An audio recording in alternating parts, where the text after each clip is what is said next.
Good morning students. पिछली video में हमने पढ़ा था रियल फ्लो और इस वीडियो में हम पढ़ने जा रहे हैं मनी फ्लो। ठीक है, सर्कुलर फ्लो ऑफ इनकम के दो types. Okay, so what is money flow? It refers to the exchange of goods and services with involvement of money.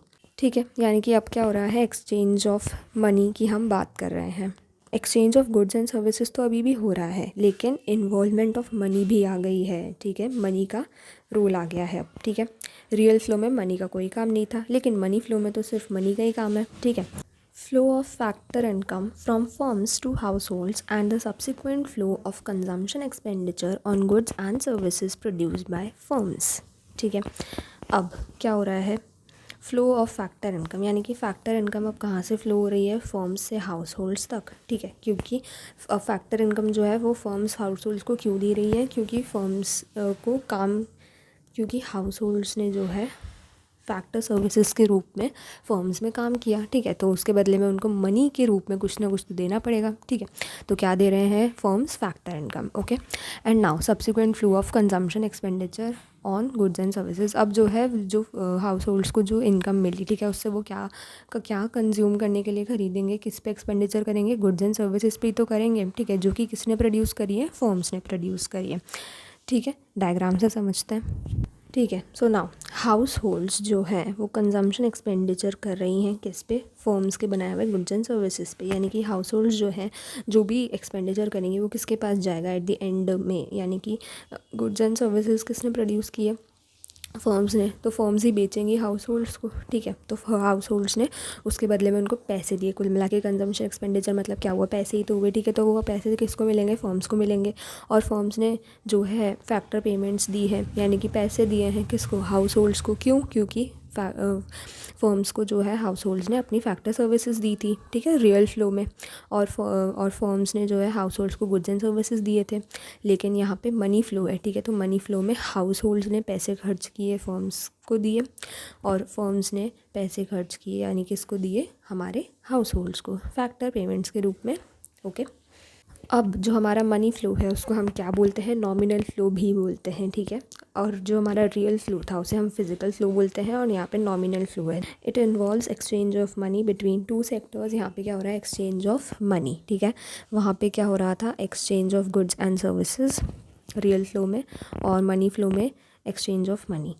Third point आता है, money flow determines the monetary transactions and financial circulation that support economic activities. Money flow जो है वो क्या बताता है? एक तो मॉनेटरी ट्रांजैक्शन बताता है। ठीक है, और दूसरा क्या बताता है? मॉनेटरी मतलब पता ही है, मनी से रिलेटेड। ट्रांजैक्शन मतलब क्या हो जाएगा? इधर से उधर लेन देन। ठीक है, ओके। एंड फाइनेंशियल सर्कुलेशन बताता है, यानी कि मार्केट में कितना पैसा घूम रहा है, सर्कुलेशन में है, दैट सपोर्ट्स इकोनॉमिक एक्टिविटीज़। ठीक है, रियल फ्लो जो है वो इकोनॉमिक ग्रोथ को सपोर्ट कर रहा था, ग्रोथ में हेल्प कर रहा था, एंड मनी फ्लो जो है वो इकोनॉमिक एक्टिविटीज़ को सपोर्ट कर रहा है। ठीक है, एग्जांपल देखते हैं। When more monetary transactions occur between house holds and firms the circulation of income and expenditure increases. अच्छा, मतलब कि क्या हो रहा है, अगर जो ज़्यादा मॉनेटरी ट्रांजैक्शंस हैं वो होंगे, यानी ज़्यादा मनी सर्कुलेट होगी, तो क्या हो जाएगा? इनकम एंड एक्सपेंडिचर भी बढ़ जाएगा। तो इनकम एंड एक्सपेंडिचर भी बढ़ जाएगा। ओके, ये बोलना चाह रहा है विच सपोर्ट्स हायर डिमांड। तो इससे क्या हो जाएगा? हमारी डिमांड भी बढ़ जाएगी गुड्स एंड सर्विसेज को लेके, इन्वेस्टमेंट भी बढ़ेगा, एंड ओवरऑल इकोनॉमिक ग्रोथ भी होगी, इन्वेस्टमेंट भी बढ़ेगा। ओके, तो क्या हो रहा है, जितने ज़्यादा मॉनेटरी ट्रांजैक्शंस होंगे उतने ही ज़्यादा इनकम एंड एक्सपेंडिचर होंगे। ठीक है, मतलब अगर आप खुद ही सोच के देखो, अगर आपके पास बहुत सारा पैसा है, ठीक है, तो आप वो किस में खर्च करोगे? कुछ ना कुछ इनकम एंड एक्सपेंडिचर ही करोगे। ठीक है, ज़्यादा चीज़ें खरीदोगे, ज़्यादा एक्सपेंडिचर करोगे। अगर लेट सपोज़ मुझे मनी मिली है 500, ठीक है, तो मैं 500 की तो शर्ट खरीदूँगी ना। अगर मुझे मनी मिल रही है 5000, तो मैं 5000 की शर्ट खरीदूँगी। ठीक है, तो जितनी ज़्यादा मेरी मनी होगी, जितने ज़्यादा मॉनेटरी ट्रांजैक्शंस होंगे, उतना ही क्या हो जाएगा? इनकम एंड एक्सपेंडिचर बढ़ेंगे। ठीक है, और उससे मेरी डिमांड भी बढ़ेगी। अगर मेरे पास सिर्फ 500 रुपये है तो मेरी डिमांड तो कुछ ही चीज़ों की होंगी, लिमिटेड चीज़ों की होंगी, है ना, जो भी मेरी वांट्स होंगी। ठीक है, ज़रूरतें होंगी, है ना, नीड्स होंगी, बस उन्हीं के ऊपर मेरा ध्यान जाएगा। लेकिन अगर मेरी इनकम 5000 है तो वाह, ये तो इंटू 10 हो गया। तो अब मैं बाकी जो चीज़ें जो जिनकी मेरी इच्छा थी, ठीक है, जो कि मेरी नीड्स नहीं थी, जो कि मेरी वांट्स थी, ठीक है, मैं उनको भी परचेज़ कर पाऊँगी। तो मेरी क्या हो जाएगी, डिमांड बढ़ जाएगी, ठीक है। अब इन्वेस्टमेंट कैसे बढ़ेगा, जब आपके पास बहुत ही ज़्यादा पैसा आ जाएगा तो अब आप क्या करेंगे, वो जो बचा हुआ पैसा है उसको कहीं पे इन्वेस्ट करने का सोचेंगे, जिससे आपकी और भी जो है आपको उसमें रिटर्न मिले, ठीक है। तो इसलिए इन्वेस्टमेंट भी बढ़ेगा। ओके, सो कुल मिलाकर के मॉनेटरी ट्रांजैक्शंस अगर बढ़े तो मनी फ़्लो का जो है वो क्या काम है, मनी फ़्लो क्या करता है।